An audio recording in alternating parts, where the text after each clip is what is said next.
Hello students, I am A.K. Dubedi. Welcome to our first video on chemical bonding and molecular structure. Basically, chemical bonding and molecular structure is very important chapter in chemistry because this chapter is directly connected with physical chemistry, inorganic chemistry as well as organic chemistry. हम आज देखते क्या हैं कि आज competition में या CBSE में बच्चे पढ़ते बहुत ज़्यादा हैं लेकिन उनको मार्क्स नहीं आ रहे हैं। इसका सबसे इम्पॉर्टेंट कारण यह है कि हम जो चीज़ पढ़ते हैं उसको हमको 6 पार्ट में डिवाइड करना होता है। पहला पार्ट होता है हमारा केमिस्ट्री में रिमेंबरिंग, जिसमें हम किसी चीज़ को रिमेंबर करते हैं। फॉर एग्ज़ाम्पल हम उसको आइडेंटिफाई करते हैं, रिकॉल करते हैं और डिफ़ाइन करते हैं। उसके बाद अंडरस्टैंडिंग टर्म आता है जिसमें हम उस चीज़ को एक्सप्लेन करते हैं, समराइज करते हैं और फाइंड आउट मोर इन्फॉर्मेशन उससे निकालना चाहते हैं। उसके बाद थर्ड सेगमेंट में हम उस चीज़ को अप्लाई करना सीखते हैं। उसके बाद उस टॉपिक को एनालाइज करना है जिसमें हम उसको डिस्टिंग्विश करते हैं, एग्जामिन करते हैं, एक्सप्लेन करते हैं। देन इवैल्यूएटिंग टर्म आता है जिसमें हम उसको डिटरमाइन करते हैं, इवैल्यूएट करते हैं, एस्टिमेट करते हैं और फाइनली क्रिएटिंग टर्म आता है जिसमें हम उस चीज़ को फॉर्मुलेट करते हैं, प्रिडिक्ट करते हैं, डिज़ाइन करते हैं। तब हम आईआईटी जेईई के क्वेश्चंस को सॉल्व कर पाते हैं। सीबीएसई में बेसिकली 3 to 4 टॉपिक्स इन्वॉल्व होते हैं, लेकिन जेईई में एक ही कंसेप्ट के बहुत से टॉपिक इन्वॉल्व होते हैं। सो chemical bonding and molecular structure एक ऐसा चैप्टर है जिसमें हम केमिस्ट्री के हर पहलू को देखते हैं। जैसे केमिस्ट्री में हम अगर बात करते हैं बॉन्डिंग का, सो बॉन्डिंग एक ऐसा रिलेशन है आपके जीवन में as well as in chemistry जिसके बिना हम लाइफ को आगे ले ही नहीं जा सकते। उसी तरह केमिकल सोसाइटी में जो 118 एलिमेंट्स अभी हैं उनके बीच में कौन सा बॉन्ड है, कौन सिंगल बॉन्ड बना रहा है, कौन सा डबल बॉन्ड बना रहा है, किस एलिमेंट में ट्रिपल बॉन्ड बन रहा है, किस में हाइड्रोजन बॉन्डिंग है, किस में van der Waals force of attraction है, बॉन्डिंग के क्या क्या कॉज हैं। इसको समझने के लिए फर्स्ट ऑफ ऑल हम पढ़ेंगे reasons of chemical combination. So chemical combination में हमारे पास 2 रीजन्स हैं। पहला कि tendency to acquire noble gas configuration, that is octet rule, and second tendency to acquire minimum energy, and we know that minimum energy and maximum stability. So now ways of chemical bonding means how chemical bonding formed, how chemical compounds are formed. So number 1, by transference of electron or by transfer of electrons. Number 2, by sharing of electrons. So in case of transfer of electron, ionic bond or electrovalent bonds are formed. In case of sharing of electrons, covalent bond and coordinate bonds are formed. So there are 2 different ways, one due to transfer of electron and second by sharing of electrons. And transfer of electron and sharing of electron is explained only by knowing the number of electrons present in any element. So chemistry में सबसे पहले Lewis ने elements के electrons को indicate करने के लिए total number of electrons present in outermost cell is represented by dots. उसने क्या किया कि वैलेंस इलेक्ट्रॉन को केवल रिप्रेजेंट किया और उसने इग्नोर कर दिया इनर सेल इलेक्ट्रॉन्स को। मतलब कि valence electrons are represented by dots ignoring the inner shell electrons. Lewis first of all represents groups and periods के बेसिस पर। जैसे ग्रुप 1 में हाइड्रोजन के पास 1 इलेक्ट्रॉन है तो उसने 1 डॉट लगाया। लिथियम के पास 1 इलेक्ट्रॉन है तो 1 डॉट। बेरिलियम के पास आप देखिए 2 इलेक्ट्रॉन्स हैं तो उसने 2 डॉट लगाए। बोरॉन के पास 3 इलेक्ट्रॉन्स हैं तो 3 डॉट्स हैं। कार्बन के पास 4 इलेक्ट्रॉन्स हैं तो 4 डॉट्स लगाया उन्होंने। नाइट्रोजन के पास 5 इलेक्ट्रॉन्स हैं तो 5 डॉट्स लगाया। ऑक्सीजन के पास 6 इलेक्ट्रॉन्स हैं तो 6 डॉट। हैलोजन्स के पास 7 इलेक्ट्रॉन्स हैं तो 7 डॉट्स। और नियॉन के पास 8 इलेक्ट्रॉन्स हैं तो 8 dot.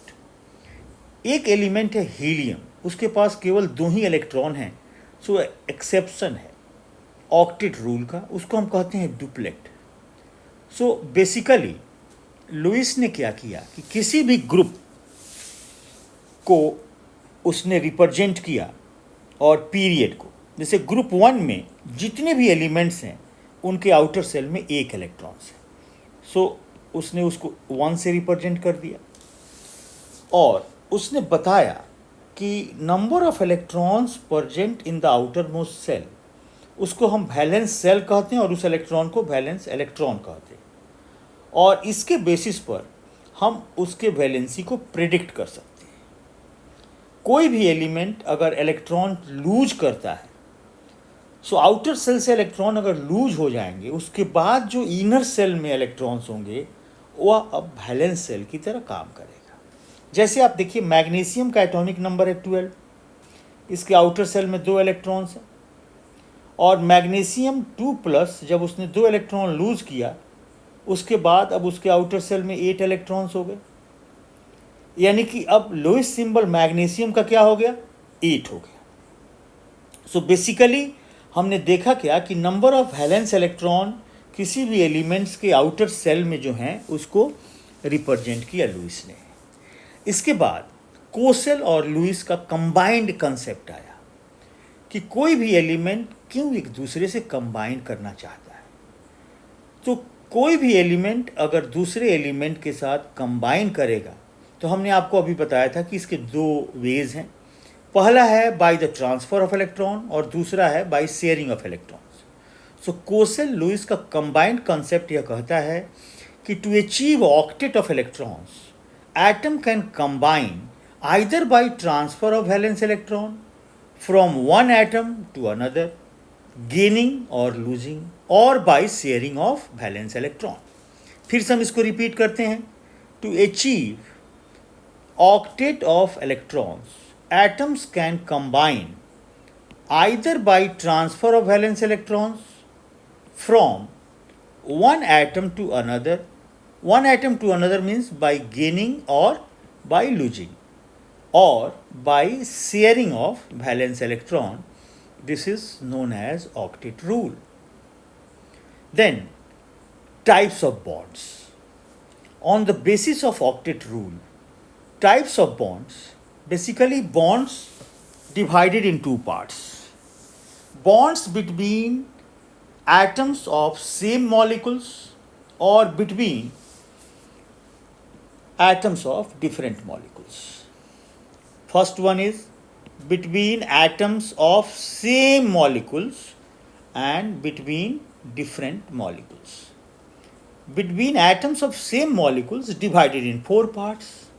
First part is ionic bond, second part is covalent bond, third part is coordinate bond, fourth part is metallic bond, and between different molecules, number 1 is hydrogen bond, number 2 is van der Waals force of attraction.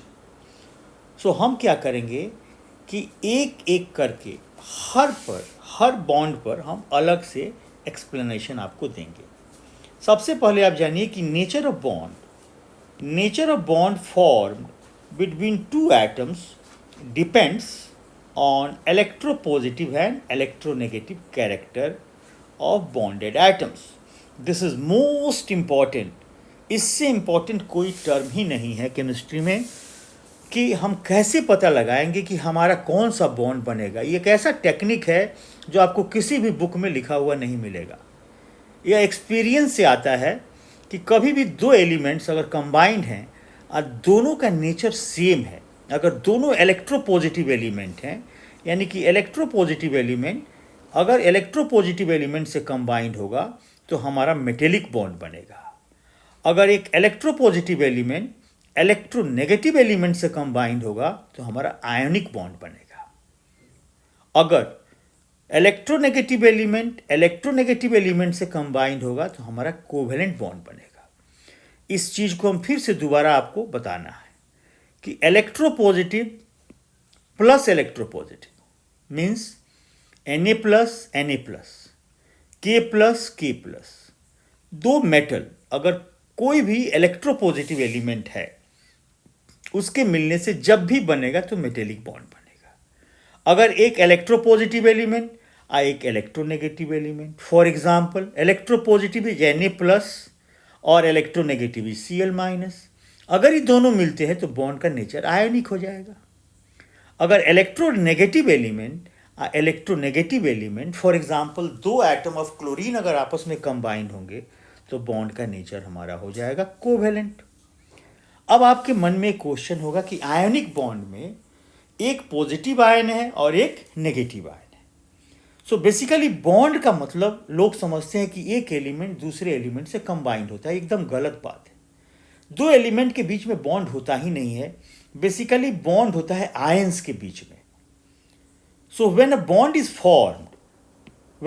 is formed by complete transference of electrons from one atom to another so as to complete their outermost orbit by acquiring 8 electrons in their valence shell is called ionic bond.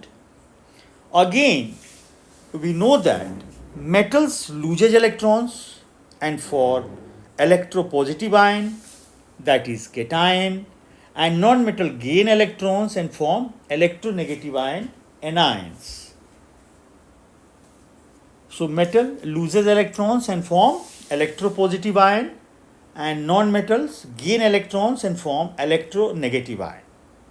So आज के video में thanks for watching, stay tune for part 2।